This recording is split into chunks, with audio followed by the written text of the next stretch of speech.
Blessings and welcome back, everyone, to our 36th and final episode of this Decanic series. I'm astrologer Elsa Wadsworth. I'm here again today with KD Dayton from kddayton.com and David Fisher from In the First Place Astrology. Oh my God, you guys, we're just taking a moment to just bask in the moment. Thank you all so much for being here with us. It's been an absolute pleasure to work with both of you and with you here on YouTube. It's been an honor, like, being your guide through this journey. For those of you who have joined as we did this live in 2022 and 2023 through the Decanic faces, a special shout out to you guys because you have come as like a ground level viewer for the channel. And if you're watching in the future, thank you so much for joining us and tuning into this Decanic invocation and tribute. Fear not. This is not a hard stop or an end. This year we plan to run a Decanic series on Instagram, and we'll be commenting live and doing like fun updates through the sun's journey through the Decanic faces. We plan to rewatch these and comment on them. So if you want to hear, like, and maybe even doing some like live commentary, and we're going to keep up with this sort of live schedule as the sun moves through each Decanic phase. So we'll be doing reminders as we move through the Decans over there. So just kind of making a little live clock, but more Instagram focused this time, where we can like journal, and also maybe we will even do watch parties, commenting on the content that we've already done. So make sure to tune in over there on Instagram. All of us are going to be doing it, so you can watch the Hellenistic Astrology Instagram page, but also David Fisher and KD Dayton. Who are you guys on Instagram, so people can also follow you there? We're going to be doing it as a group project. So I'm KD_Dayton. And I am In the First Place Astrology on Instagram. That's my handle, David Fisher. You'll find the same logo as you see here on YouTube for us over there on Instagram, as far as like the Hellenistic Astrology channel page goes. So you can just look for that to make sure that you have the right one. It's also linked below and linked on all the things, I believe. But we're also working on a few very exciting upcoming projects that we're offering here on YouTube. We will not be inactive after this Decan series here on YouTube either. We're just going to continue the Decan series in a different way, in a different light, on another platform. But here on YouTube, we have so many exciting things that we're going to be doing upcoming for this year. So stay tuned. We're not going anywhere. We're busy with a lot of things in the background that are oh so exciting, interviews and different things like that. That being said, you guys, we hit 400 subs today. Thank you so much for getting us to 400. We're going to do another giveaway at 500. So let's keep that momentum. Let's keep that pace. We've been exponentially growing here. As far as like each time we hit a new momentum, we get the next milestone really quickly. So thank you so much for that. The giveaway, the 300 subs giveaway. So if you're watching this now and you haven't already commented under our 300 subscriber celebration video, go over there and do that, because we are doing a 300 subscriber giveaway. And I think what we're going to do is just make a separate video for that, so it doesn't get sort of lost in this Pisces video. But that'll be coming out, you know, in the next week or two. So we're going to announce who won the Decanic image package from our 300 subscriber video. So feel free to comment under the 300 subscriber celebration video in order to register to win. And then we'll do like a little separate video to announce the winner forthcoming and shortly. So you still have a little bit of time to go comment over there under that video. As usual, drop a comment below and let us know you're here and where you're tuning in from. And without further ado, Pisces 3. So the dates for this Decan are March 10th or 11th through the 19th or 20th. You just want to look for the sun ingressing to the 20th degree in your area, and that will mark the start of the third Decan. Austin Coppock calls this a cup of blood. T. Susan Chang calls this the rainbow unwoven. And the Hermetic name for the minor arcana is the Lord of Perfected Success. So again, we have the moon card for Pisces that we've been working with through all of Pisces. This card represents Pisces, the sign, but we've also been talking about Luna or Selene as like a bigger topic, and the representation of the moon, even zodiacally or from like an archetype of the moon standpoint. So we're going to continue with some of that narrative today, but we've definitely brought that as a deep narrative through the rest of the Pisces Decans, so you can follow those to learn a little bit more on some of the deep dive moon symbolism for Pisces. And then today we've got the co-lord or the secondary lord to Jupiter, which is Mars for this decan. We're ending with Mars, and we start Aries 1 with Mars. So you can kind of remember that from last time. Mars bookends the start and the finish of the Decanic journey. So we've got Mars as the co-lord to Jupiter in this decan. And then we've got the Mars in Pisces card, the 10 of Cups, which is a beautiful image that I cannot wait to dive into. But this is the Lord of perfected success that we talked about from the Hermetic deck, the 10 of Cups. In her book, PiscesIII Chang also calls this the Lord of Satiety, which is a very interesting, I think, phrase related to this decan, because when you have Mars, you have somebody that's willing to cut and to slice through. But when you have Jupiter, you're having somebody with a very big appetite.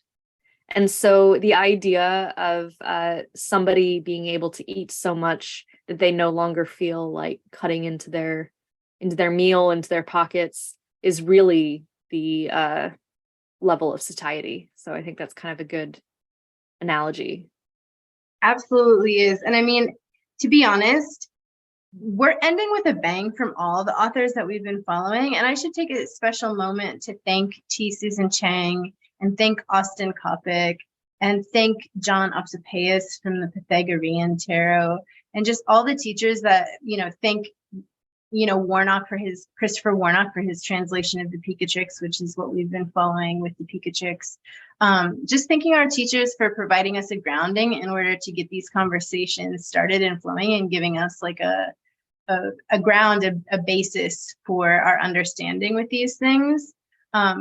We embarked on this just as fans of their work and wanting to reflect on it deeper and reflect on it with all of you. So thank you to our teachers for providing this platform for us to build upon and to comment on. So most importantly, this is a commentary on their work, I would suppose, in some ways. So thank you to the teachers. Well, we can't not thank Agrippa. We can't not thank whoever the author of our modern Picatrix is, and etc. So yes. Yeah, and of course Cornelius Agrippa, and of course the author of the 36 Errors of the Zodiac, or I mean, the Picatrix is a deeply compiled work, so it's hard to thank one author, and I'm not knowledgeable enough to know what speculated authors are there. But the Warnock translation, the Warnock-Greer translation of the Picatrix is the one that we're shouting out to, just because Christopher Warnock is a teacher of ours as well and an astrologer. So, if I can momentarily also shout out to Karen Vogel and Vicky Noble, who are the creators of the Mother Peace Tarot that we've been referencing throughout this whole series. I also want to point out that they denote the different cultures that some of their symbolism comes from, and I think that's really important in the videos that we do and in the practice that we have, to acknowledge the different ways that some of these oracles show up in the world in different contexts. Thank you for doing that. I can't believe that I neglected to even think of that. Thank you so much, because they've been as women, especially women who started in the 80s with tarot, they've been extremely influential in my life's process. They have many works and books as well. So I suggest not just looking at them through the lens of the tarot as lenses of spiritual women and feminists and even political commentary and spiritual commentary. I mean, they're just really powerhouses. So thank you for that. Yeah, it's beautiful. As well as I started out thinking we'd do a little bit more of a tour through our decks even and get a little bit more like involved, but it's just been so involved in general. I haven't been putting forth a lot of the artists from our deck. Also, just to shout out, it's a deck we've used a few times, but I want to shout out the artist. This is a special addition to the deck, so I'm not sure if this glowy one is still available, but this is the Afro-Goddess Tarot deck, or the Tarot Arcana, and it's very Rider-Waite based. So if you're familiar with the images of the Rider-Waite, it's really in tune or really in line with that. You won't have much trouble reading it at all. It's an absolutely gorgeous deck. The special edition one is like all, super sparkly and flowy. So I wanted to shout out, which I think we have included her in the tarot section as well, but I wanted to make a special shout out to that artist who created the deck, Andrea Furtick. And if I'm not pronouncing your name properly, I'm sorry. I will try to include links below as well. We've also got we've used like the She-Wolf Tarot. We've used the Serpent Fire Tarot. This is one of my Serpent Fire. You can find her on Instagram. You can find her online. That's like what her brand name is. I'm kind of forgetting her name. I did not realize, and we really should do this, a call out to all the different tarot cards that we've been frequently showing. But I think we should do it as well for like the science deck and for the Scapini deck and for the Botticelli deck, especially David. I mean, like, since you just recently got a version of it too, like I actually have lost all of my little white book stuff for the Botticelli Renaissance Golden Tarot deck. So I would love to be able to actually call out the credits for all of these. Yeah, we will do our best to link them below, because we just want to make sure that you guys have access to these and that the artists are getting their credit. And of course, the people that are involved in the channel are always linked below. The artists, really good friends of mine do the music for this intro. They're linked below. But yeah, it's Devani Wolf. I'm sorry, I forgot about that. So the Serpent Fire, the brains behind the Serpent Fire Tarot, or the She-Wolf Tarot, is Devani Wolf. You can find her. We've also used the Santa Muerte deck. So the artist here, I'm also not sure, but this one should become available. It's also a really beautiful deck. So as many decks as we can sort of compile and link, we will, and put the artists in the comments below. But we had originally thought this is going to be a big, shout out to all the different tarot, but we have kind of gravitated towards using a few consecutively, because I think it gives a little bit of just a consistency to the talks. But yes, of course, the science deck has been huge. Botticelli deck's been huge. Shout out to the cat tarot. The cat tarot. The cat tarot. What has really impressed me throughout this whole series we've done is realizing how much, especially some of these what might seem to be cutesy cards, actually have very deep symbolic meaning embedded into the images. And I have so much more appreciation for I've also learned that there are some decks I have that are not as great with the symbolism, and it's been really illuminating. Yeah. It's such an illuminating journey. And to be honest, we even considered doing this series again and doing commentary on what we've done. And there's so many things that we've missed. As you start to do, it seems like a huge undertaking, and we're doing all this work, but it seems like we're just scratching the surface as we get in there, So we do thank you guys for being patient. There's so many things that we could mention or could have mentioned, and we hope to sort of build on this series as we go. I don't think we're going to do extreme commentary, except for that kind of working with it over on Instagram, but maybe we'll do another Decanic series in the following year. So definitely, if you're liking this, continue to follow, and we will keep our teachers. Doing this series, I feel like I could really understand where these movie directors from Hollywood are coming from, and they look at their work, in retrospect, and they're like, I wish I could have done this. I wish I could have changed that. I really feel I can speak from that spot now. Strong opinions. Oh my God. And talk about editing. You edit these and you're you shouldn't have said this, but you should have said this. And it's all over. So it's we know that this is our first series, but it's been a joy. So thank you so much for tuning in, loving what we're doing, rewatching, because there's so much in them. And I think as I rewatch them, as we go through from Aries throughout the rest of the year. I know I'm going to learn so much from just like rewatching and really experiencing it this time around, because before we were like in the midst of the creation aspect. So being able to experience it with you all and comment on it and add to it is we were just talking about how much we're looking forward to that experience. So we hope that you'll be a part of that experience as well, and we can grow with that. Pisces III. Yeah. Pisces III.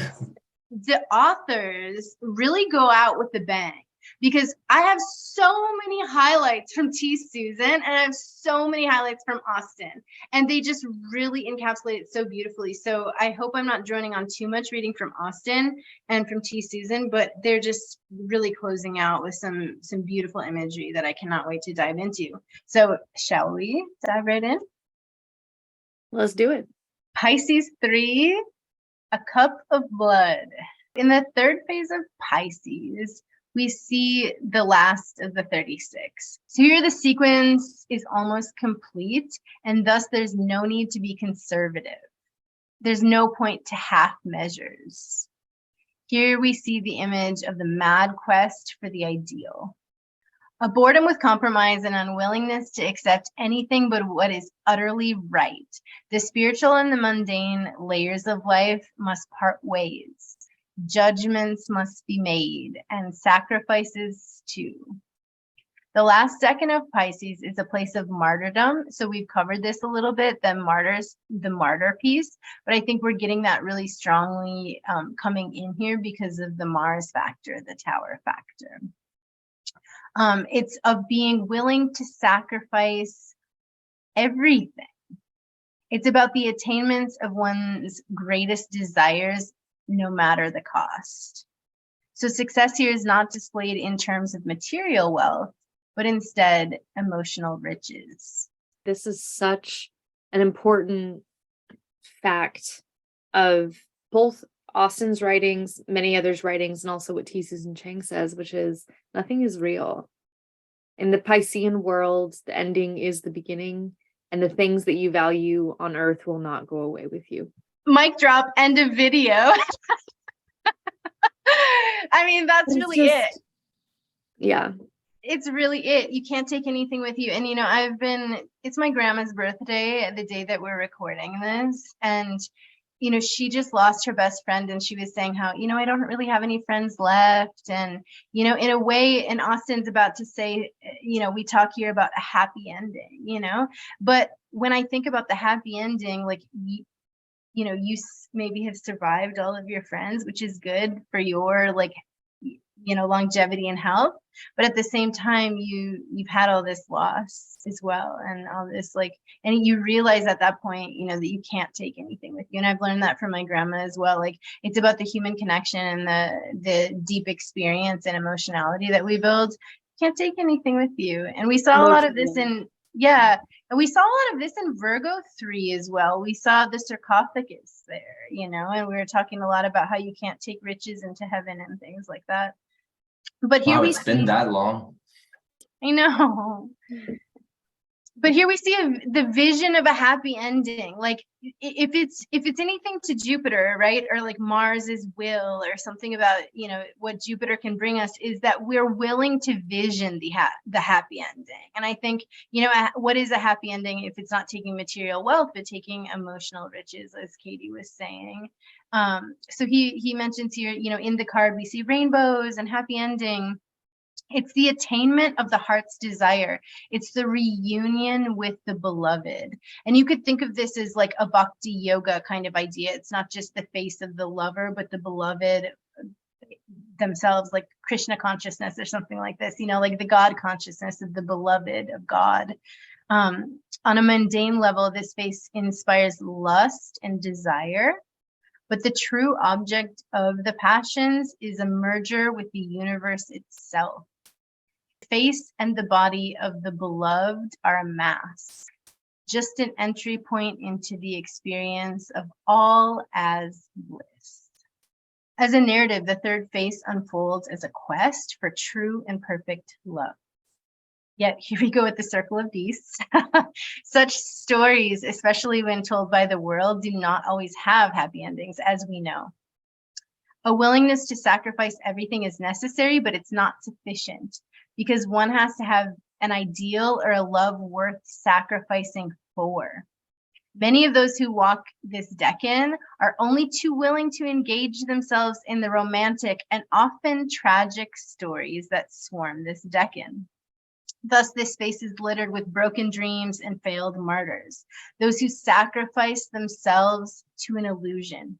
It's like Jupiter has to fulfill its spirituality through some type of a conquest. So it's like you do see like that martyr or like that sacrifice for passion or something like this, you know, because you have to sort of fulfill Jupiterian things in a Mars-like way. Yes, again, imagine you feel the need to connect with other people. Imagine you feel the need to do networking, which are Jupiterian things, build bridges, right? Find support for yourself. If you're a Martian individual, your spirit is going to be building those bridges in kind of a sketchy way. You're going to build those bridges with people that are not so reputable, and things like that, you know? And I'm not going to call it any nativities, but you know, stay for nativities, and you might see that in some characters that we have here. And then also, oh, I wanted to mention, this is like totally off topic, like and subscribe. This is another like off topic thing, but leave it to Pisces to get us a little bit in, you know, the mood for that.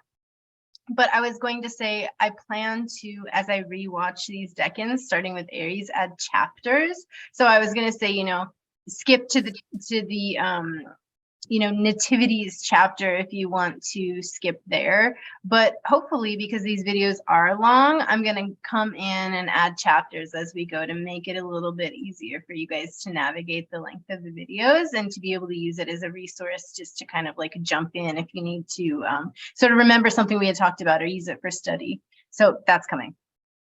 Okay, so back to Austin. There can be no greater pleasure than the union with the beloved, and no pain greater than the betrayal of the person or the ideal whom one has sacrificed so much for. This space contains the height of agony and ecstasy, pain and betrayal, from investing in the wrong ideal, mistaking the face of the beloved. Eagerness to enact romantic conquest can lead one to overlook whether a situation in fact warrants it. Here, natives or people experiencing things through this decan must learn to discriminate. And I think this is, you know, watch for this Martian thing here, because learning to discriminate would be sort of to cut away the fat, right? Like cutting away the fat is a very martial Jupiterian kind of a thing, right? You've got something in deep abundance, but you've got the butcher that has to cut it down and take away what's left and take the good meat from the mediocre meat, from the, you know, less desirable parts of the meat. I'm sorry to all you vegans out there, but learning to discriminate in that way is very much part of the martial cue that I feel we get here. And that's the high expression of Mars. You were talking also about missing the mark in a way, mistaking the face of the lover. That is also a Martian quality, missing the mark. Missing the mark, yeah. And I think I remember, thank you for bringing that up. That's a Schmittian kind of thing. Yeah. Yeah. This is he brought that up in one of the talks. This decan also encapsulates, I believe, the degree of Venus's exaltation. So the idea of desires getting out of control is quite apropos. Great point, because we're dealing with, again, Mars and Venus. We must learn to discriminate here. Yet even the most discriminating will see some dreams shatter and some sacrifices rendered in vain.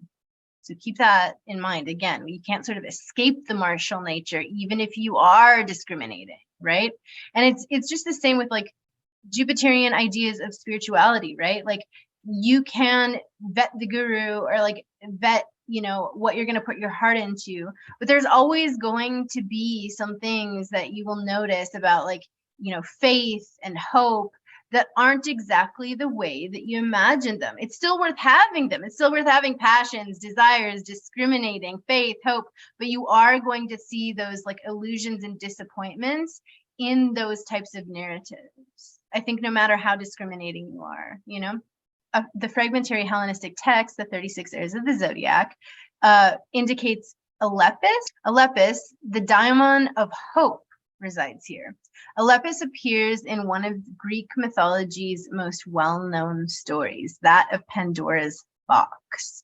And I'm not going to belabor this story too much, and you can definitely go into some of that Greek mythology. And if you guys feel like elaborating a little bit, you can. Just in the sake of time, I wanted to mention that Alepis was sometimes juxtaposed to Moros in Greek mythology, where Moros was the daimon of doom. And so he talks a little bit about, you know, the idea of only hope was left within her unbreakable house as she remained under the lip of the jar. She did not fly away. And Moros, and so he kind of concludes with, Moros whispers that it is pointless, and the wheel of incarnation is merely a cruel carnival ride. In argument, Elpis points to beauty, love, and the real possibility of happy endings. That's such another Jupiter-Mars signature. You know what I mean? Like the wheel of fortune is actually cruel sort of situation. It's also that perspective thing that like Pisces does, or like Jupiter does, which is like cup half full, look on the bright side, which is like, yeah, it's a carnival ride, it's a massacre, it's the wheel of beasts and it keeps turning. Do you know what I'm saying?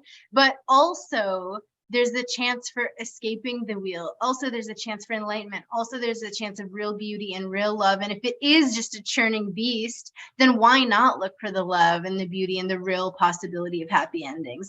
I thought of suggesting a soundtrack for this particular Decan, which is Cute and Cruel by Tove. Ooh, absolutely. I will link it below. It can be part of the official soundtrack. And, you know, in the last Pisces one, I did this too. I might do them for all of Pisces because we started out with Pisces being like a scent or a song that kind of like is the subtext of the thing. And I think that's really Piscean in general. And I created like a playlist in the last one that I was like inviting you guys to like post your playlists, because we had things like Rihanna and Nirvana and things like that I wanted to like highlight as nativities of Pisces II. So I'll definitely link that soundtrack in here, and maybe make a space for you guys to link your Pisces III soundtrack. So please comment below your soundtracks. And we've done soundtracks throughout this journey from time to time, like if there's nativities or songs that kind of exemplify that. So make sure that you're like getting into the collage with us, getting into the listening collage on the soundtrack level. I have some cards to share today, which, you know, this is the last time we're seeing the moon card as the card of the sign Pisces.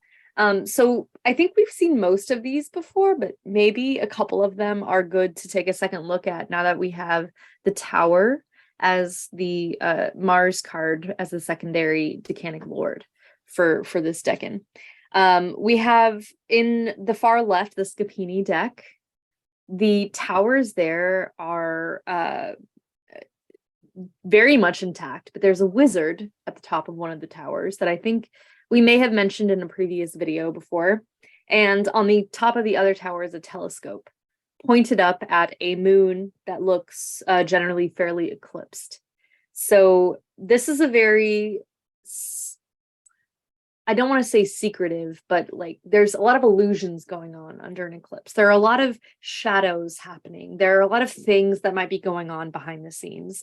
And that's really what I want to drive home about the moon card during this third Decan of Pisces, is the emphasis on illusion, something unseen, something secret. The animals across all of these cards have really mimicked those qualities. We have the crab, which is known to go within its shell and be very secretive. We have animals like dogs and jackals howling at the moon, which are very, they're considered to be very animalistic and driven by instinct, which again is associated with the moon. And I'm talking about the moon card, but I do also mean the moon in astrology. We consider the moon traditionally a planet that has to do with illusion, shadow, things that are unseen, as well as things like the city, the mother.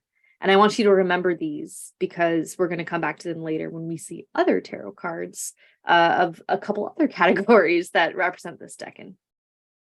I want to point out two factors as well. Yeah. Of Mars, which are the dogs. Yes.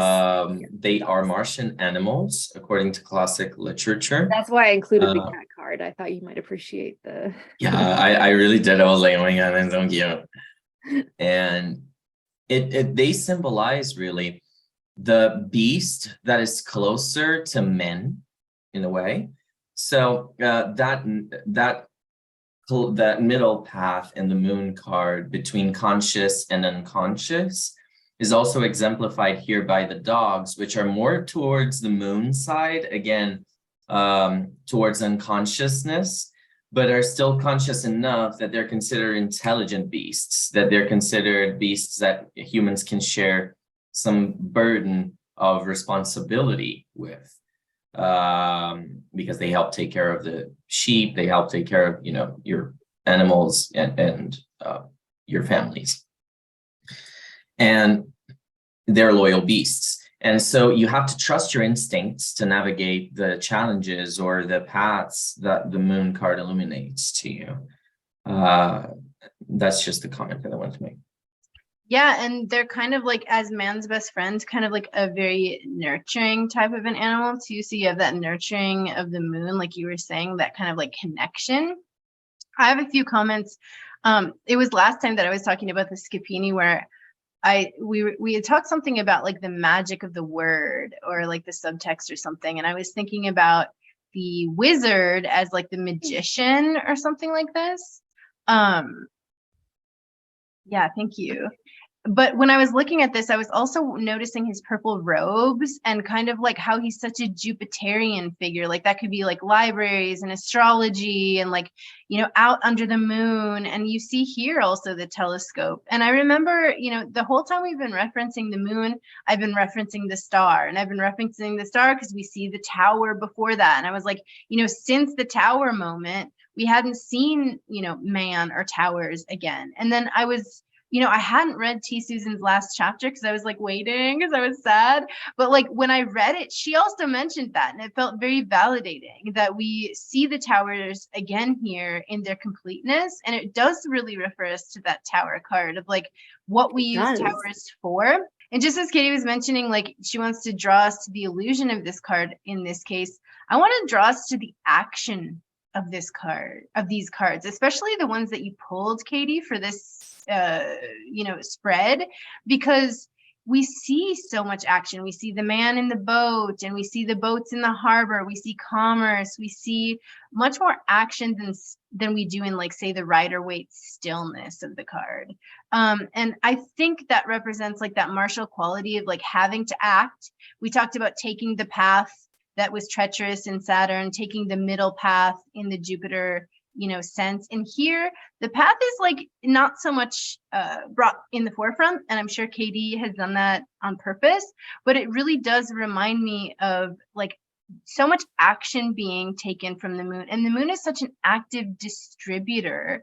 It's such a fast moving planet, and Mars really does like that action. It likes that movability. It likes to take matters into its own hands and take action. So I really see that here, and especially with the moon card in the Scapini deck of like that evil looking moon eclipse, they're like looking at this ominous space of like clouds, and they're like making prediction as like fire rains from the sky. And we see that fire raining from the sky as well in the blasted tower in the Mars card. So I think it's a perfect representation here, especially with that red in the crab. It's just these are very martial attunements to this card. And these are also present in the Rider-Waite depiction, these droplets of fire that you're talking about falling from the sky. They also have to do with the aspect of consciousness that is being sparked by these situations brought up by the moon, that are kind of like the ace energy. And when I say the ace energy, they are like little inspiration droplets. You could think about them that way as well. So all of them represent the potential for the situation, for rebirth, for rekindling of consciousness and all of that. That is But so it's important. Yeah, for the yeah. 10s. What? Yeah. That's yeah, so for the important for 10s. the 10s in general. That we have Yeah, the and you also 10s have that as present months. Yeah. in the tower. Yeah, it's true. It's true. These inklings of inspiration. And yeah, I didn't include the Rider-Waite-Smith deck here, but that's because I thought these were all really interesting illuminations of a very similar thing with a few small differences. The thing that I really love about the towers that are depicted in the first 3 cards here on the left is that they're built of brick or stone that we can like see. The fact that masonry has gone into building that tower. And in the case of the Rider-Waite-Smith deck, and in the case of at least the Scapini deck, and I believe to some extent the Russian deck, the towers are the only thing that are man-made in this image, in this card. And so the towers are sort of a symbol of man's effort to build, to create, to raise something, maybe in defiance of gravity, in defiance of nature, for instance, you know, in places that we were not supposed to be building up so high. That's present here in these cards.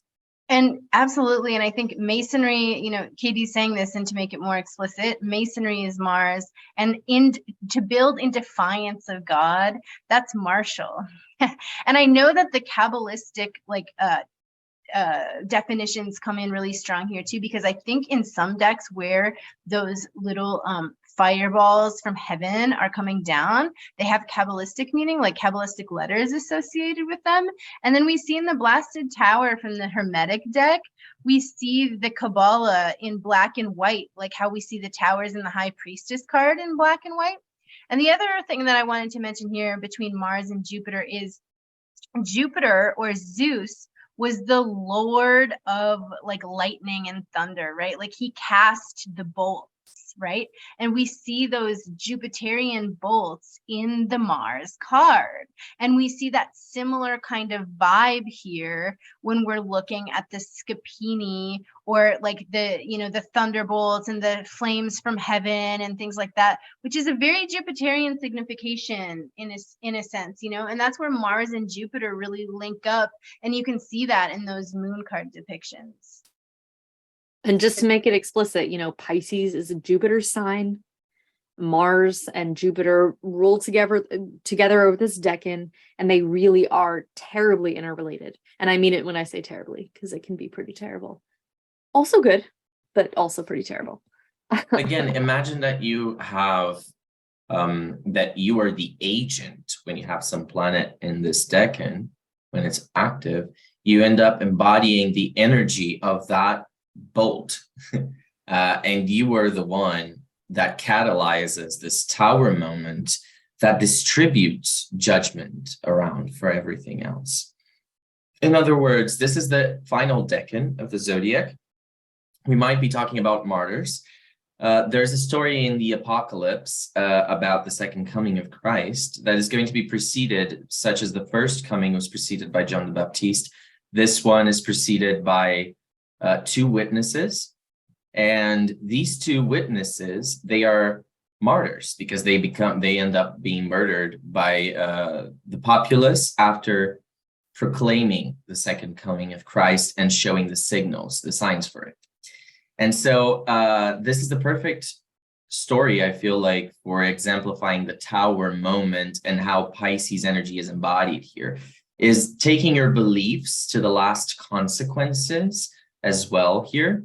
And this it includes what Elsa was saying before, of mistaking the face of your lover, having to be able to cope with grief, with the grief of that, of illusion as well.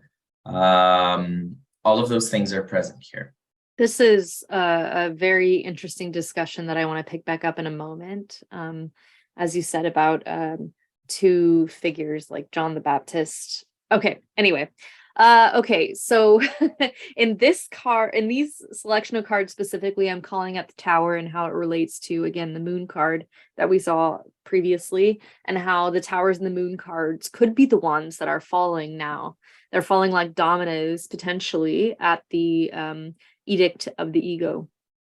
When the gates fall, so does illusion and the shadowy sense of who you are, what you are, which is generally governed by the moon. Your circumstances have changed, and in this case, drastically because of Mars's influence. I think what I loved the most about T. Susan Chang's chapter on this decan and in her discussion of Mars specifically was her mention of the story of Odysseus, in which Penelope talks about how true dreams go through gates of horn, where false dreams go through gates of iron. And if you think about it, in the previous card, we see the gates of dreams here in the moon, but there is a point at which the false dreams strike down the gates, and we have the real fall of ego. We have a real crumbling tower of a dream, so to speak, in this Mars card. Because again, everything that is hidden shall be revealed. And Mars, when you take action, it will prove its fire, right? It will prove whatever is consistent within you to bring that thing about. Enough consistent. You had consistency enough, then you can bring that thing about through the actions that you're taking. If you didn't have consistency enough, or if we know there's circumstantial as well, but just imagine it from the point of view that you do have proper circumstances, but when you take action towards it, what you are shown is more of your own ego's self-delusion, and again, we have that Martian quality of misimplying, as well as the Jupiterian overdoing it, and overdreaming it. Well, I think that another thing that Chang mentions in her chapter is the gift of Prometheus. And I think that this perfectly encapsulates the way that Jupiter works, and that it's like really a lot in one way or the other. So it could be either the knowledge of our own doom.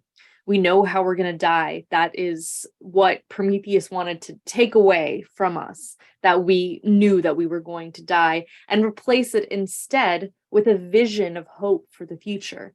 And that's commonly what we associate nowadays with Jupiter, with the expectations and the hope for the future.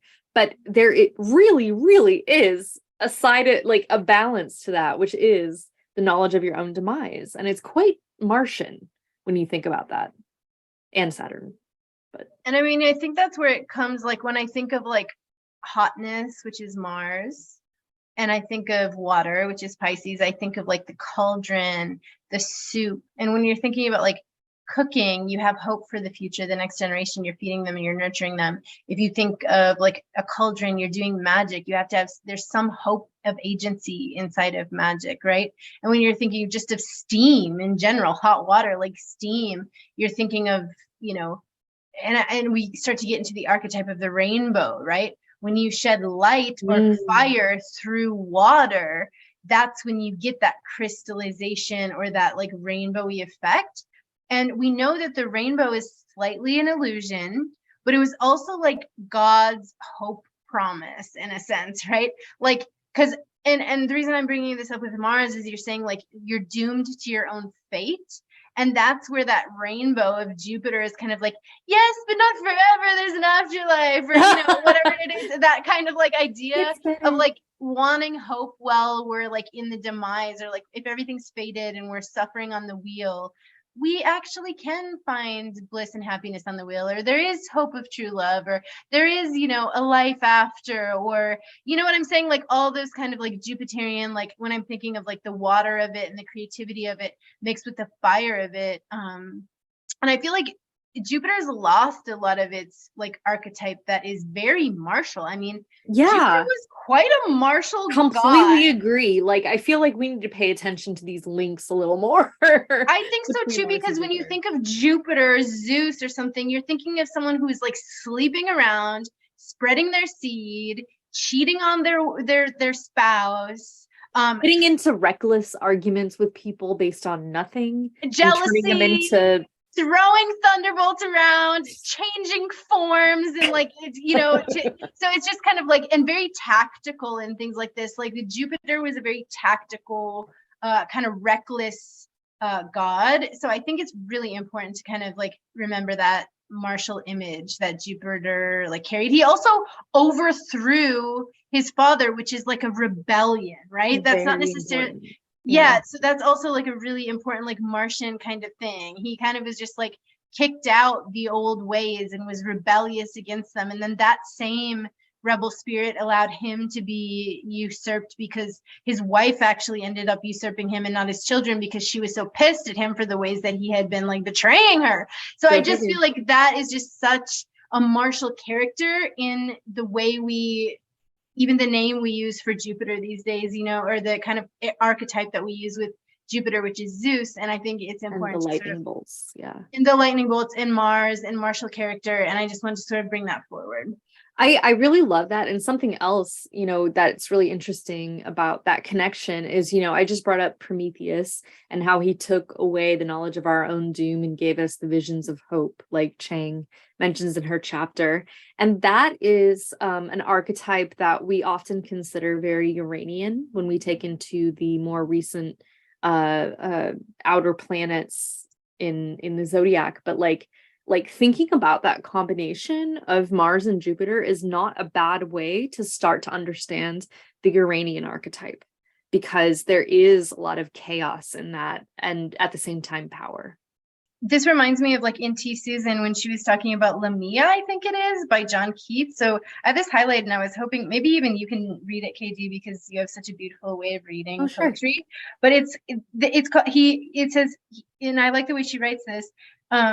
She's like, whose name was writ on water, and he lightly lamented this scientific demystification of beauty, which he dubbed the unweaving of the rainbow. And I think that scientific demystification of beauty is very apropos for like Venus's exaltation, Mars being like a scientist, cutting away, getting the facts, like distilling, like all those kinds of things to sort of unweave the rainbow. So would you mind reading that? Yeah. And I just want to add one more thing before reading it, which is directly preceding that. He's talking about how Sir Isaac Newton used prisms to break down and understand how rainbows create light through water droplets. And that was a complete demystification of beauty. And yet rainbows, as we referenced a little bit, but we will see in a moment, are very associated with this Decan,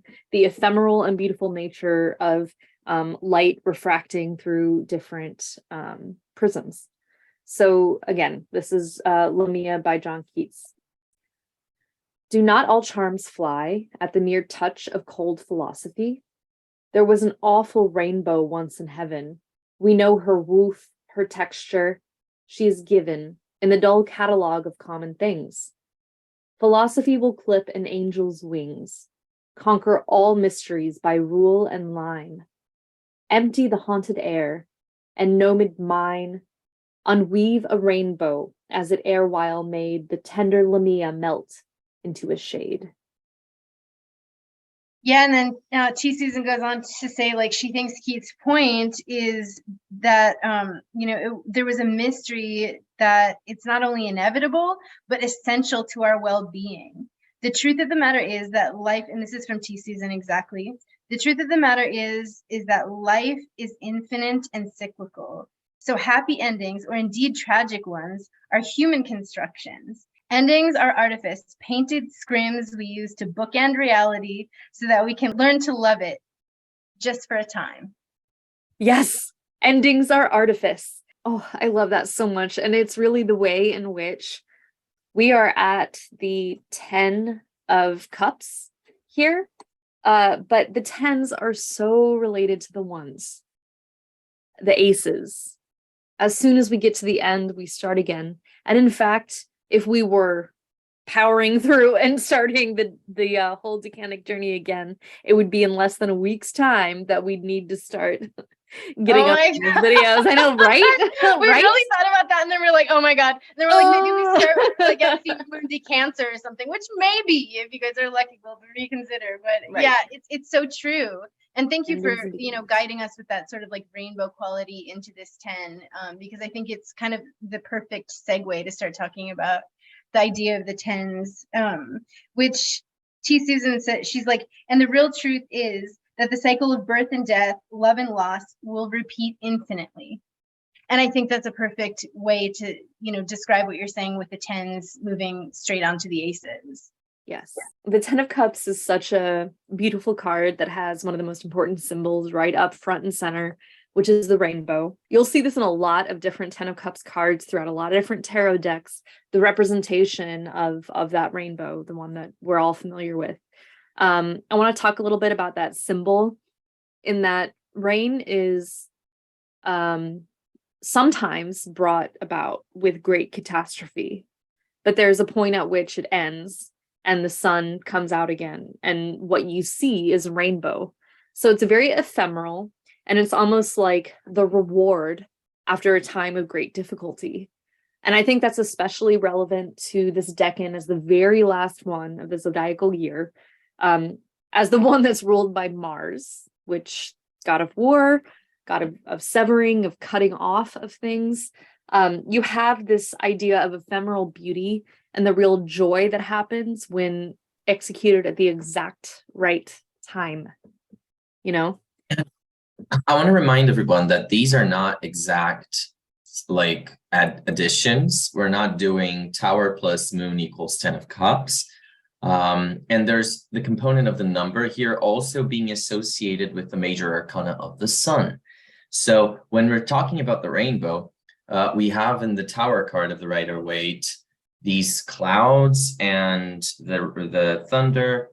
We have the moon light, which is not strong enough, but it's kind of an eclipse in front of the sun. And then when you go into the sun card, you get the rainbow, as Katie was saying, after the moons have passed.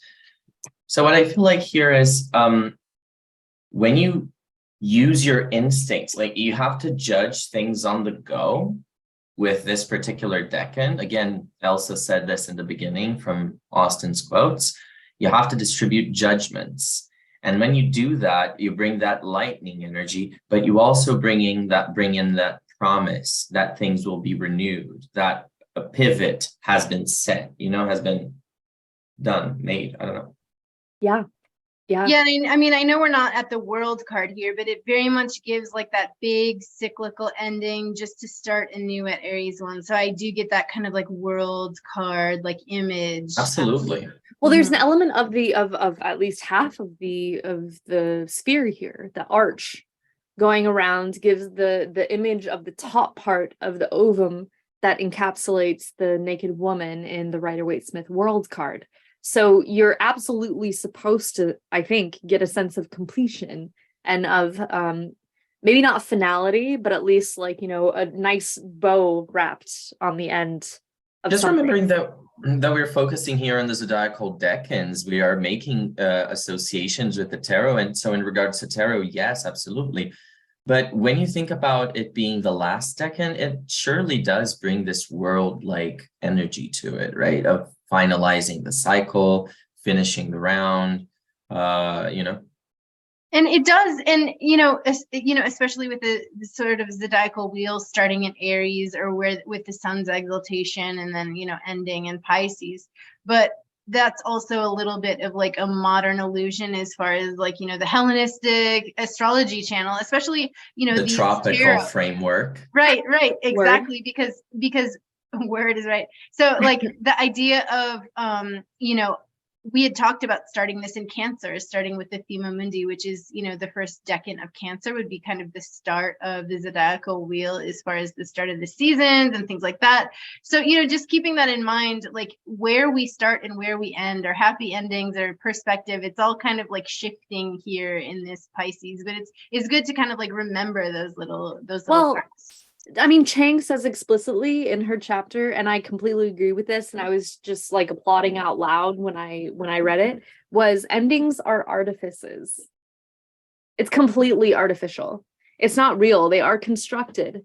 In our little happy ending stories, our rom-coms, our heroes' journeys, they are in fact ended artificially because we don't actually know, how that soul, carried on. Exactly. The idea of a happy ending, like it depends on where you pause the movie or like where you decide to cut. If you cut like right after the marriage instead of like after 10 years of marriage, 20 years of marriage, or 50 years or whatever it is, you know what I'm saying? It depends on where the director says like cut at or whatever.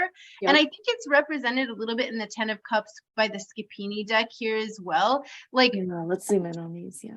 Yeah, because you see like this prosperous, like people with their hands up, and they're in this like town, and it's like, it's beautiful. They've been able to like work really hard and construct all these different wells and fountains and ways to sort of like, make the community a rich community. And they're just sitting back and being like, wow, look at all the like well-being that we've managed to construct.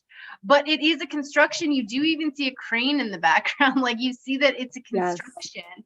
And then, in the cups that we see in next to it with the happy couple and the children and the rainbow and everything, here we see sort of the emotional construction that you can get, but that also doesn't come with a lot of like hard work. So I think the idea of this is like, and we also can't take that with us. It might be more lasting than maybe the city would be.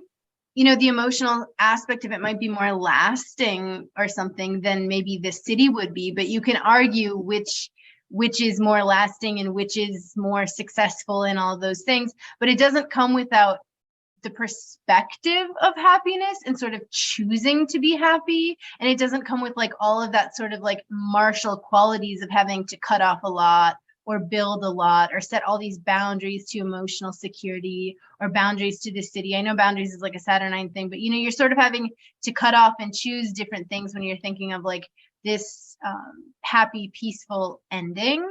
So yeah. And I think that to build on what you're saying, there's a Bible passage in Romans 5 that says, we also glory in tribulations, knowing that tribulation produces perseverance, and perseverance, character, and character, hope. And that ties in perfectly with what you're mentioning earlier about the Pandora myth, Pandora box myth, which hope is the only thing that was kept within the box. And this is what we're really looking for when we are persevering and when we build our character. We are hoping for things. We are keeping hope. We are keeping hope within. And so Mars here is a protector of hope in the highest expression, I feel like. It's the actions that you take to really keep trusting yourself enough, to still have hope in the future in short terms for me. And that's the real state of the 10 of Cups, where you can have a promise of a new future no matter what happens to you, because you can always bring yourself back to that state of generating that energy within you, that renewal. It's because energy. Mars is doing Jupiter things. Yeah. Mars is protecting hope. Sorry, just a little lesson. Let's all keep on doing the When Mars is in service of Jupiter, it's kind of the righteous version of Mars, where it's protecting the family, it's protecting hope, it's protecting the cities that we've built so hard or worked so hard to build. It's the brave warrior, And I think in the star card, we sort of see hope pared down after catastrophe. I think the hope of the 10 is that you can have material and emotional success, and it's worth working for. It's worth protecting, It tells you about working and striving at different parts of your life. So you still have to strive even once you've achieved something to protect that thing and to keep on the legacy of that thing. I do believe that legacy is an important part of this decan, actually. In general, as the last decan of the astrological year, we're thinking of what we're going into the new astrological year with, but also, this card is very strongly associated with family and with the kind of like profligation of your ancestry in ways that are almost too multitudinous to count, because we have a lot of different things that point to that between Jupiter and Pisces and all sorts of things. But I think that it's really important to remember that legacy comes from things that are not totally material, which is sort of interesting given the Scapini card that, again, I want to zoom in on a little bit here. Apologies. It's a city built of golden cups. And what's particularly interesting to me about that is that there's one cup in the forefront that is like spilled over, and becoming subsumed. And that's, otherwise the 9 cups are standing firm and tall. In fact, some of them might even still be under construction. And what we see here is the one downside, Scapini's good at that, right? The one downside to the 10 of Cups is that you just devolve into complete dissolution because of your given wealth at a certain particular point, that you completely squander it away in some sort of, just untenable way. And I think we talk about, I have so many comments on what you just, to build off of the things you just said, KD, is like, when I look at this card, I see if all the cups is golden, but the spilled cup is wooden, and like maybe the oldest one or the ancestor of the group. Yeah. And I kind of think of it as like the generational wealth, but like also like the oldest having them like spilling over the most, but also like the idea of my cup runneth over, because when you are really grateful and you do have this beautiful like built like progeny, you have this cup runneth over vibes. And we did talk a lot about the perils of that in the Jupiter Decan, which is Pisces II, the last one. We talk a lot about the perils of privilege there, but in this card, it does have like more of like the bright side, I guess, like interpretations or whatever, but definitely the cup runneth over or like the oldest. And I'm thinking so much of like, I brought up like the world card or the Saturn card, and when you think of progeny, you think of that, you think of Saturn. But at the same time, I want to bring us back to the Saturn Jupiter myth, because Jupiter is propagation of like male virility, and Mars is copulation in general. So when you put Jupiter and Mars together, it's not just Saturn that's progeny. It's a different type of progeny. It's absolute fertility as far as like copulation goes. Masculine fertility. Yeah. It's absolutely sexy or prolific when it comes to, like children, making babies, making families, building projects, farming the land, building the cities, making kids, making families, like all of this is very Jupiter Mars. It's not so in this case, go ahead. However, there's a lot of moon in here. Do you see the moon being the city and the civic structure and everything, and especially the Scapini deck, and then the family and the sense of belonging and the circumstance that exists in this 10 of Cups? I see the moon so strongly in here, even though, again, the moon is merely the tarot card. It's not rulership over this decan, but it's very present here. Absolutely. The nurturing and just the emotional well-being. Like that's the idea of the moon and the city and motherhood and community and children and nurturing in general, is to nurture the community, nurture the city, nurture the family. And especially in the 10 of Cups, the African goddess deck, which is like the emotional companionship. Like that's what brings us happiness, is not the material, but the emotional. And you see that really deeply with the moon aspect that you're bringing up. And in comparison, the next decan, beginning again with the 2 of Wands, you start seeing solar figures. It's also ruled by Mars, but it's much more of a individual kind of energy, right? More self-focused.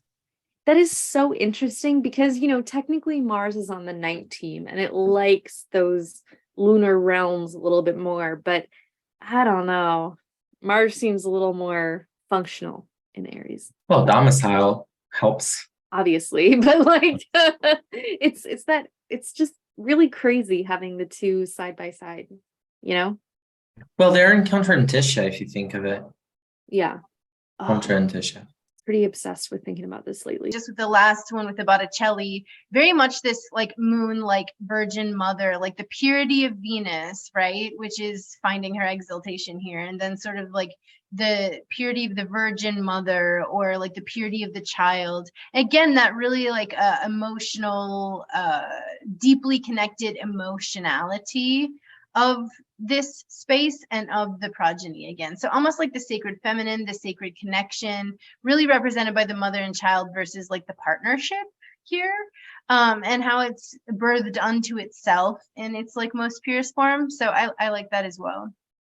Yeah, it's very golden, and I do feel like the idea of motherhood is quite lunar, so it sort of makes sense with that moon card as the ruler of Pisces. But the last three cards that I wanted to show that are specific to the Ten of Cups are some of our favorite decks here.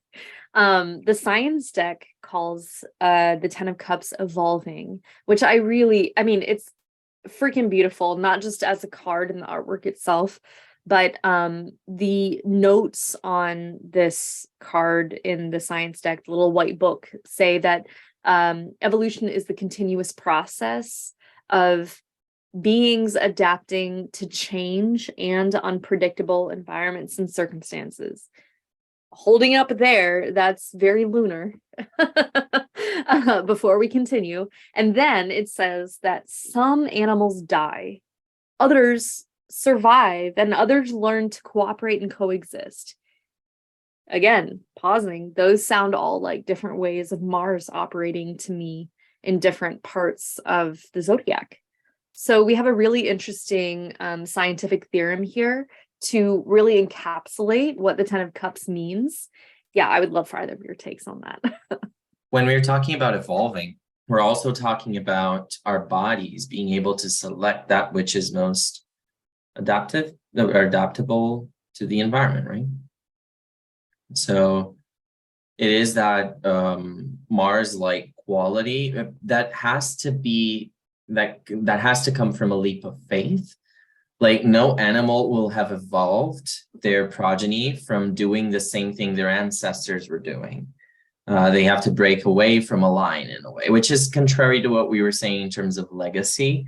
But it's not so much when you consider that it's taking up your legacy and doing the best you can with it in order to adapt to the present. And this is, I think, the highest lesson we can learn from anywhere in the zodiac, really, like at least in terms of life on Earth, not in terms of spirituality, but how we can just grow as a species, as beings in this little planet. It's just trying to take what comes from the past and adapting to what is present, being present, not creating these illusions that we get lost in other words.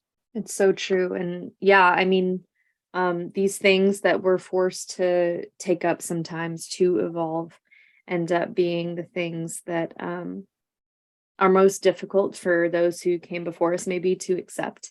We have to do it in order to evolve and to survive.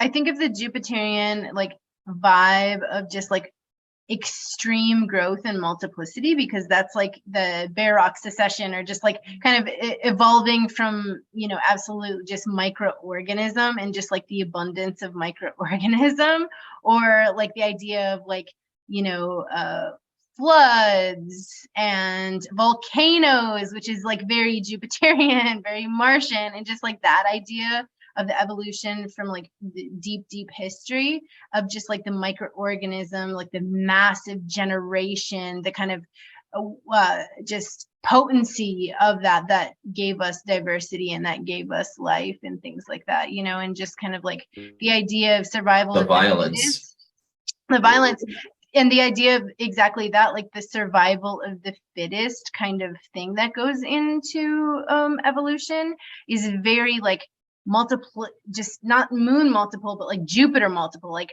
very intensely fertile with organisms. And then Mars just being like, you know, survival of the fittest is just kind of like all happening, you know? Yes, exactly.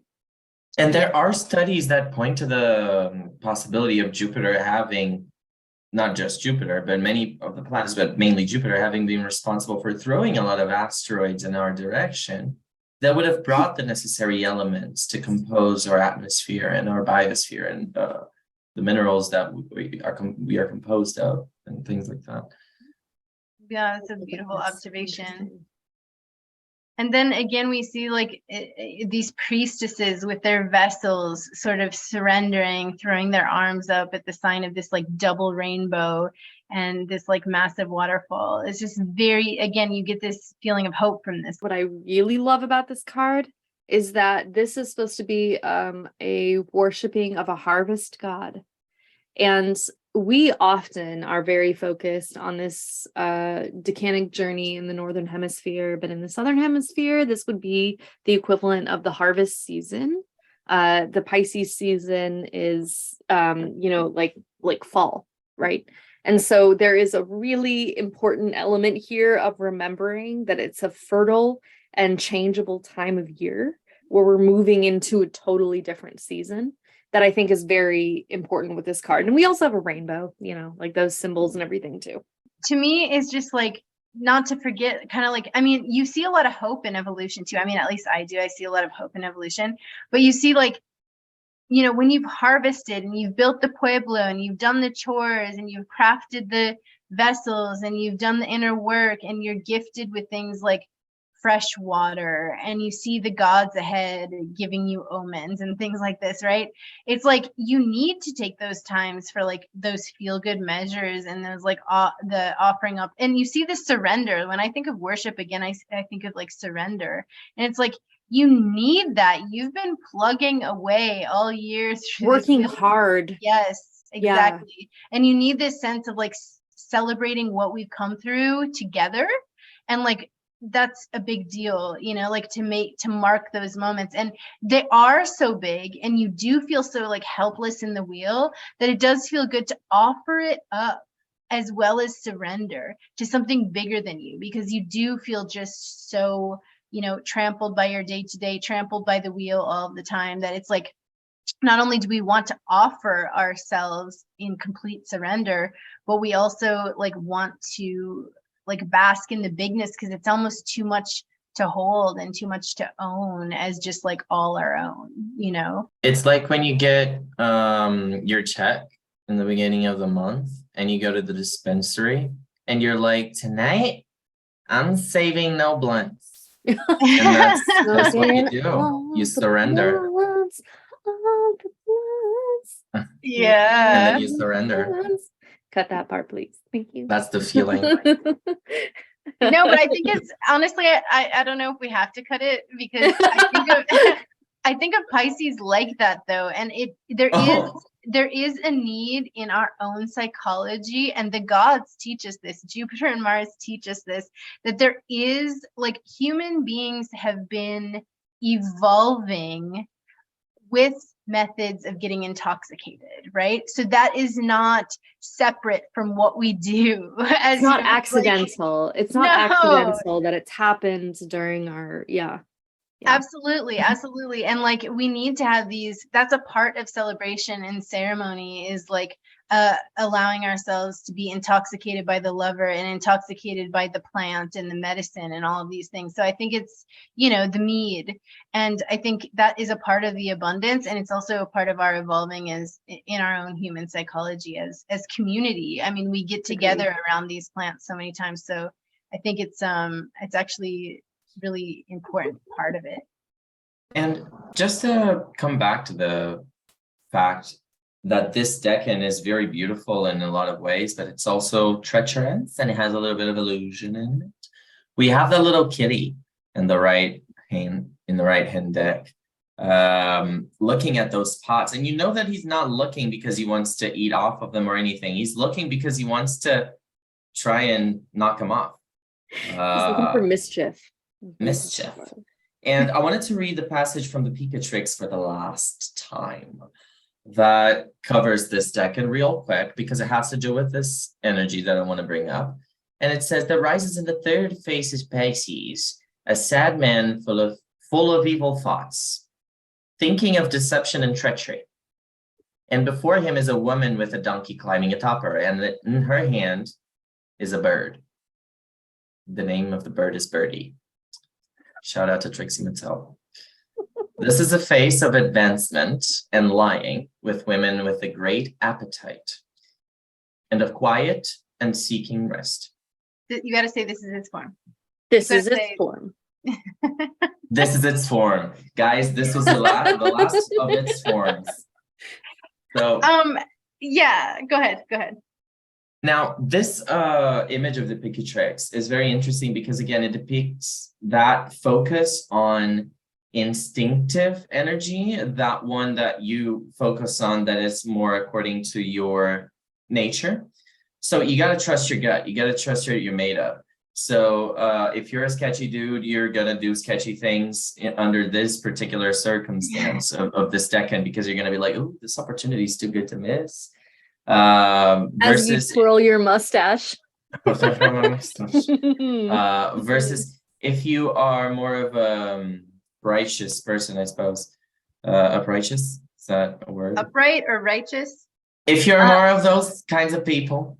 That's a $10 word, David. That's something $10. you use in a paper for a doctorate degree, but yes, that's a word. Upright. Really? Loving it. Oh my God, elevating the level of the channel. Okay, no, I'm joking. So I love my ability to just make up words and be right. I'm like, oh my God, thank you, God. You're a linguist. Thank you, Mercury. Linguist.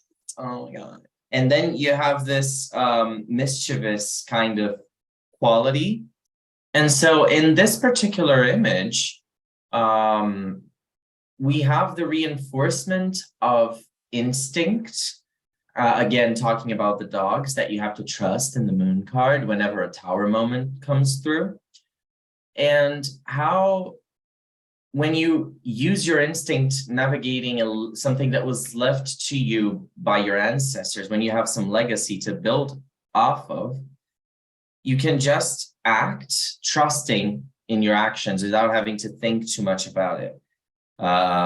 It's easier to act in that way. But but you're going off of illusions that were sold to you, right? And that are built on something that you don't necessarily see. It's solid, but it's not necessarily you who built it. And again, we are talking about privilege here. For anyone who doesn't think about their own privilege, this is also a reflection that is possible with this particular Decan. Treachery, privilege, they go hand in hand. But you have the donkey atop of the woman. And to me, it's that imagery of the feminine or the feminine side of that treacherous man being subverted by the animal will in a way. So again, that reversion of matter, the reverse pentagram, the devil energy, that thing, that perversion kind of idea, but not in that perversion in matter conquering spirit, in other words. Yeah. Which would be not ideal according to some. Yeah, it would be not ideal. And I think, that's what I really heard coming through like the Picatrix was when I thought of the donkey atop the woman, I thought of the Jupiter myths where he would take form as an animal in order to unwillingly conquest. That's a nice way of putting it, just because I don't know how YouTube censors the R word, but like unwillingly copulate with his victims or whatever. And just the idea of like, he who sleeps with many. That's Jupiter, and that's also Mars. Like all the ancient texts give that to Zeus and give that to Mars. So it's very much like bringing in some of those images of, conquest and copulation and things like that, which, again, are attributed to both lords of this decade. And again, to me, the bird in her hand is really learning how to use this feminine archetypically feminine manipulation that we all have, but it's like that more shadowy side of us in this particular case depicted here. The bird in her hand to me and I'm totally coming off of my own interpretation of this, so if I'm completely wrong off the sources, I'm so sorry, guys, but do your own research. But I think the birds are the representative of spreading out of ideas. Right. And so to me, this is really the spreading of ideals. Again, the martyr through action. And again, you're subverting this to instinct, like you're instinctively acting on it. It's like when people, again, oh, this is a good example. The low side of it, it's when magnates, people who are very rich, they use their power to hoard more money and to keep people from reaching sustainable lifestyles, at the base of society. When they do that, they're trying to sustain this ideal that they're keeping their own wealth and their own safety and their own families and their own lifestyle. But in fact, what they're doing is dooming everyone else around them, which is that illusion of the... Yeah, they say, oh, I'm taking care of myself and I'm taking care of my own. But it's like, listen, you are literally taking things away from other people. You hear Elon Musk saying shit like, oh, I believe in private individuals can manage money much better than governments, because you... And then you're just like, did you not listen to the last 1,000 years of history? Like, yeah, and I think, back to the bird in the hand, the hand has some like Gemini, some airy qualities. The bird has some Gemini and airy qualities. But when I was thinking of the woman, I was also thinking of like Venus's exaltation, how she like is treated so terribly through her Decanic journey, I guess. And just she really is. And T Susan brings this up. And then, the bird just reminded me of like, the dove, which is like Venusian, or like, the dove carrying the olive branch, which like symbolize the good news of, land being somewhere or something like this.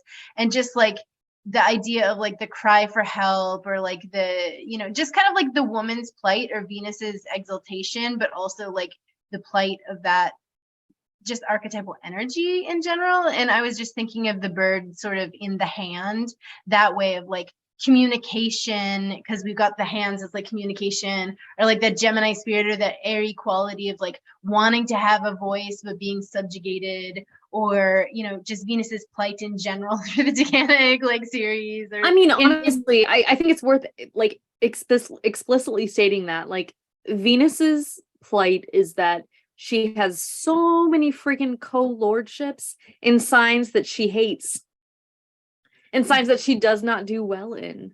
And that is not the case for any other planet. Venus is unique among how many places she finds. Well, I will debate that, because Jupiter, even though he's got this one, he's got also Capricorn, Virgo. No, he's got Capricorn, Gemini, and Libra, which he also doesn't do as well in. Even not as well, but Venuses are explicit. Venus, it's explicit. It's like the thing. You got Cancer and Aquarius, but yeah, I agree.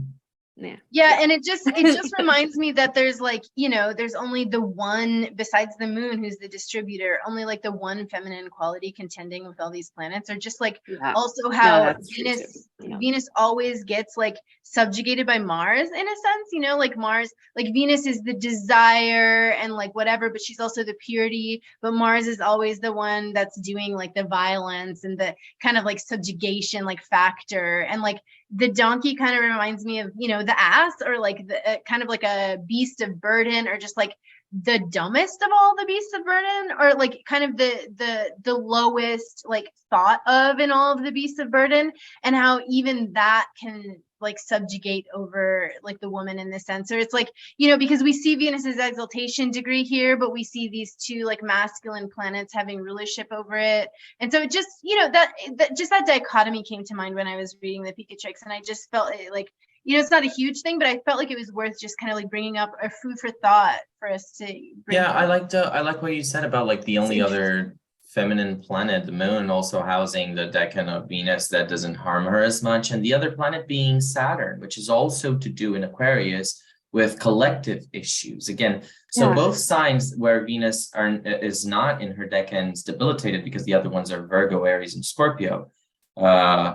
You have her experiencing not debilitation in those phases by focusing on collective issues, right? That's how to marry her significations, Venus with the moon's significations, for instance, and also with Saturn's significations in those two decans in a way that's harmonious, and that inspires growth, I suppose, because all of them combine their natures.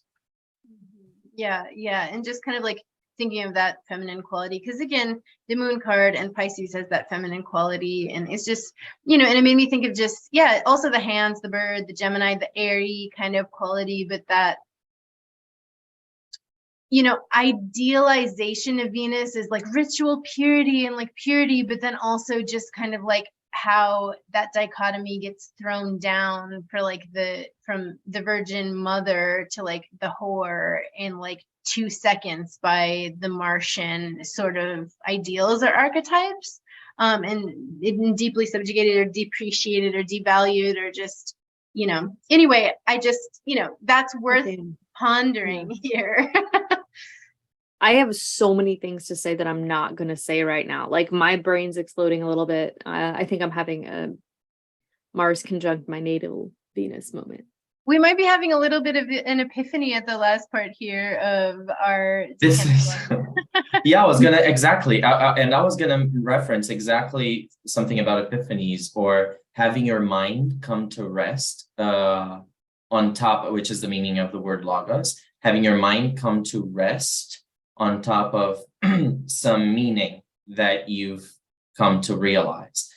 This is also to do with the rainbow that we see here to me, the lightning that strikes the tower, that instinctual truth that we are striving to understand. We don't quite, but we're following it, that particular dim light of the moon. This is a phase of advancement and lying with women with great appetite, of quiet and seeking rest, says the Picatrix. And so that quiet and seeking rest to me is contemplative. You will find that constant food for thought, that constant, like by following that feminine nature in a way, you will never be devoid of purpose. And that's what you were referring to with this Scapini deck, Elsa, with one cup running over and embracing all of the other cups, leaving a legacy, as you also said, Katie. I think that following this femininity of Pisces in this way, this mystery that calls out and sustaining hope, that it is a guiding light in a way through these particular challenging periods is a way to get through the delusions of this life and still have the feeling of having some meaning, some purpose, Yeah, I like what you said. When you think about, to me, when I think about the lower qualities of the feminine and those getting subjugated, I think of things like jealousy and lust and R word and like taking things that did not consent and like all these kind of like that. To me, that's kind of that. And then when I think about, wanting peace and wanting rest or putting your mind at rest, like you were saying with the Schmidt thing, I very much think of the female Piscean archetype of like the meditative quality, the withdrawing into emotionality quality.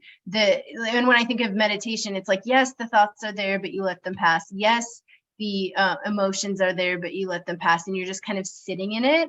And to me, that's always been a very feminine discipline, the meditative quality there of like retreating from the world, sitting in a hot bath, meditating and finding a place of peace. Like that's Jupiter, but that's Jupiter at its feminine, where Jupiter at its masculine would be like, like philosophically indoctrinated religion or something, whereas like Pisces would be like, actually it's like self-care and like retreating and like resting and like resting, putting the mind at rest and things like that, so I do see that like feminine Jupiterian archetype really leap out with that stillness and rest piece, even though it is multiplicity and it can be chaotic, especially with Mars. Like with Mars here, I think that you never get that rest, but you are trying to drive your mind towards that rest. And to me, that brings out the quality of an inquisitive mind, someone who is exploring their inside, like through meditative states, but their minds are still like, ooh, I wonder what this is. I wonder what this feeling is bringing me. And they investigate that. They want to bring that up with their therapist. They want to bring that up through their circle of friends. You know what I mean? Yeah. That's kind of the feeling that I'm trying to convey here with a Martian quality, with that Jupiterian that you're describing. Well, to me, meditation is quite Martian as well, though, because it takes a lot of discipline and a lot of pain in the body to be able to sort of like sit and retreat as well and be cut off from the multiplicity. It takes a lot of that to be able to rest and take retreat as well. So I think these are all really amazing things that have come forward for us in this last piece in this discussion. Should we briefly, as you can see, it's like completely getting dark here. So we're recording this one in the night, which I think is really perfect. It's probably pretty late for David too. Can we go through nativities and the poems? How do you guys feel about that? Yes. Yeah. So to wrap up our Hall of Fame of the Zodiac, we are starting off with Alberto Einstein. So Mr. Einstein, as you might be lightly familiar, he is someone who really impacted the way we view reality itself. And again, nowadays, it's an interesting time to mention him in this journey because all of his theories are actually pretty much disputed at this point, and they're in the past already. The public is barely now getting to know about Einstein more properly because we're getting the internet and people are getting more familiar with this thing, and you're like, oh, that exists. And they're like, yeah, but it's kind of rapidly changing now, and people already believe that a new cosmological model is on the rise soon enough. So yeah, that's that. But Einstein is someone that was responsible for the way we viewed reality for all of the 20th century and into the early 21st century. If that's not an end of Pisces figure, I don't know what is. Well, he imagined things that Yeah. were beyond his time, and he was able to show people how to imagine it with him in practical terms. Sure, nowadays we don't think of them as practical because we have outgrown perhaps that view of reality in a way, but just only after we've exhausted the uses of what he had given us up until this point, which were many. I mean, we're here, right? Anything that we've done regarding space race in the 20th century happened because of him. I just want to mention also Bruce Willis, who is going through a health crisis at the moment, very sadly, who is forgetting his life. So getting towards the end of his life, an action man, like an action figure throughout his movie career, now getting this ending that is kind of like his memory is fading, something that was so sharp before. He's kind of losing his grip on that particular side of reality. That's really quite sad. Yeah. And it's really quite, the dissolving of Pisces. It's very much that, and like the Martian kind of like confusion, like of the mind and things. He's so famous for being diehard, this badass action figure who is dissolving into a mental sort of yes. Just a second. I know, we're both like, oh, we gotta go. Okay, so Queen Latifah, Grimes, which dot that. Yeah. We see Okay, Harvey Weinstein. He's sort of interesting in the fact that he's so evil. You wonder what this Decan could produce, and it's most evil and treacherous. Yes, exactly. Thank you, Kat. Please. And you see Mars as the subjugation of women and using position of power to our word and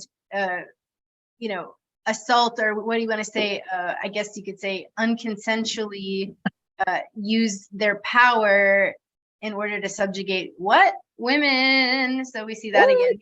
Yeah. And we have Glenn Close, our favorite Cruella de Vil. Oh, interesting. Yeah. Hosier. Also, yeah, our favorite sexy Proctor. I don't know. I wouldn't say sexy, but I think that song "Take Me to Church" is absolutely freaking perfect for this Decan. I know that. That's in our playlist. Yeah, I'll put it in. Eva Longoria, Adam Levine, Simone Biles. She's great. I feel like I feel right? like there is an element of like physicality to this decan of Pisces that's a little different from other, because Pisces can be considered, because of both being mutable of the mind and also somewhat changeable, not always like as embodied literally in the ground. And so I think it's amazing that Simone Biles is of this decan, and she's like, yeah, amazing. Billy Corgan Stromae, Michelangelo, who my cat who's yelling at me is named after. Is this it? I think it is. Oh my God. I'm gonna Is this the cry. last No, I'm one? literally gonna cry. So don't say, is this it or whatever? Don't say that. Oh my God. Is this the last poem? Okay, so in closing, I just wanted to say, remember that the journey starts again with Aries Decan 1, and you can join us by rewatching these videos and join us on our commentary. Feel free to like, subscribe, get us to 500. And we want to remind and motivate you through the decans again this year. So please do join us over on Instagram. This has honestly been a treasure and a jewel to be here with all of you. We've really lived through these decans. It's been it's been a complete joy, but at sometimes like a struggle as well to like work in these deep ways with the decans, but it's been absolutely worth it and so fulfilling. So thank you for all the grace and support that you've shown us. Like, I know for me, it's very hard I've been such a private person my whole life, so mostly just being recognized and in public and on camera has been like a really intense thing for me. So thank you guys so much for being so warm and so with us, really with us and feeling us here on this journey. So continue to stay with us over on Instagram and here. And with that, thank you deeply for accompanying us on this journey, and we will you on the other side. Hi guys. It was a pleasure. We love you so much. Stay. Don't go. Don't go. Don't go. And Katie, would you like? Ball. Oh my God. Okay. So Katie, would you like to ring us out with the poem? It's such a short one this time. I want it to be like all long and drawn out. I wanted to practice for ages, but here we go. So this is the poem at the end of T.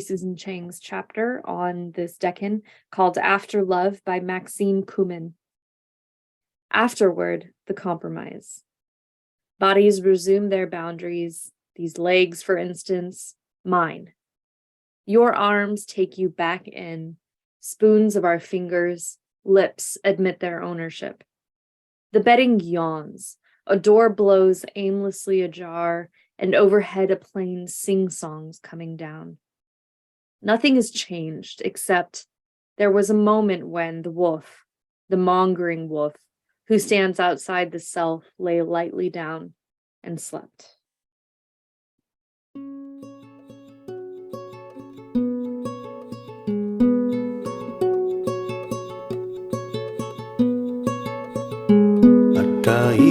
Matao kako bersama yo demikian soba da soba kena matahi bang nakau di mawa demikian soba en soba atai banake ujuna baikana kamaya ta ongai esa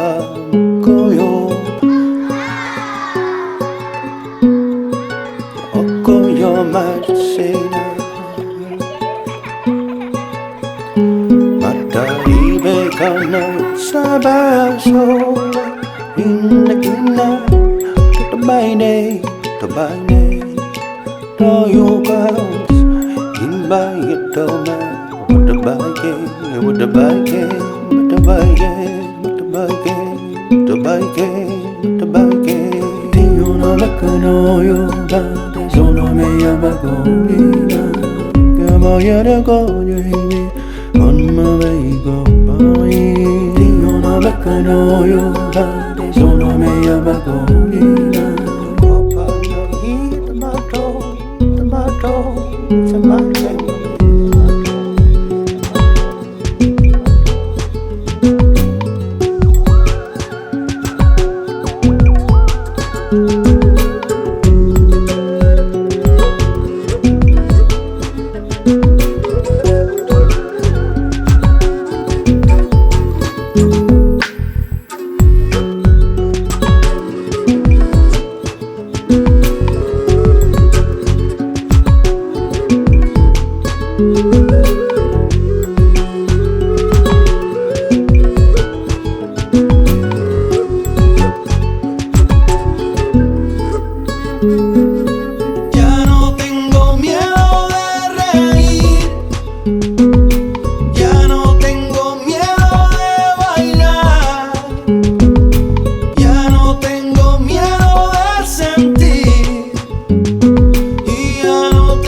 Ia matau kakau bersama you kena soa da soa kena da iba nakau di mawa kena soa and soa ate iba nake aujulo ikana kamaya da onga ikasha koyo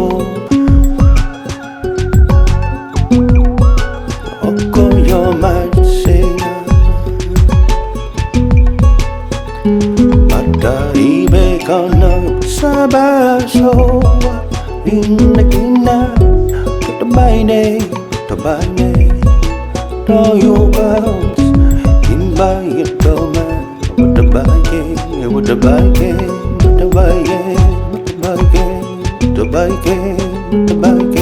Dio no beccano io bande sono mia bagogina che voglio cogliere on my boy Dio no beccano io bande sono mia bagogina Coppa na hit tomato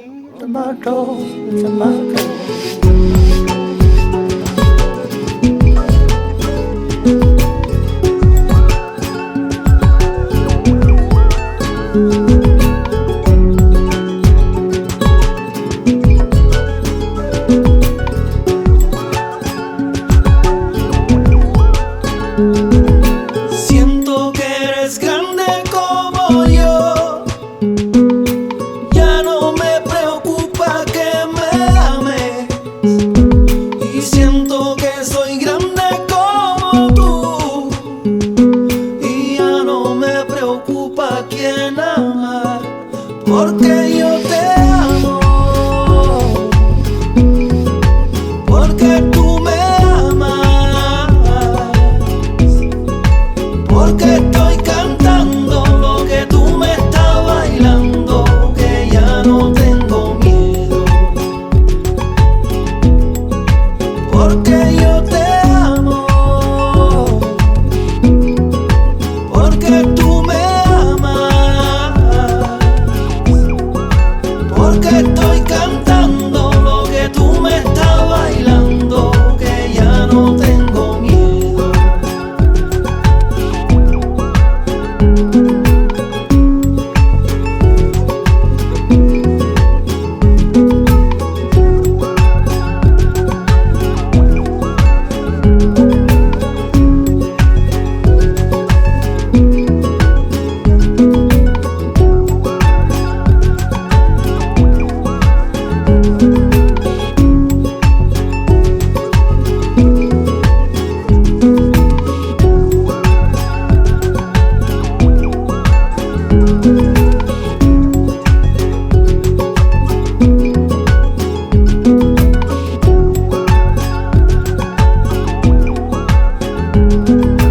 Ia matau kakau bersama you kena soa da soa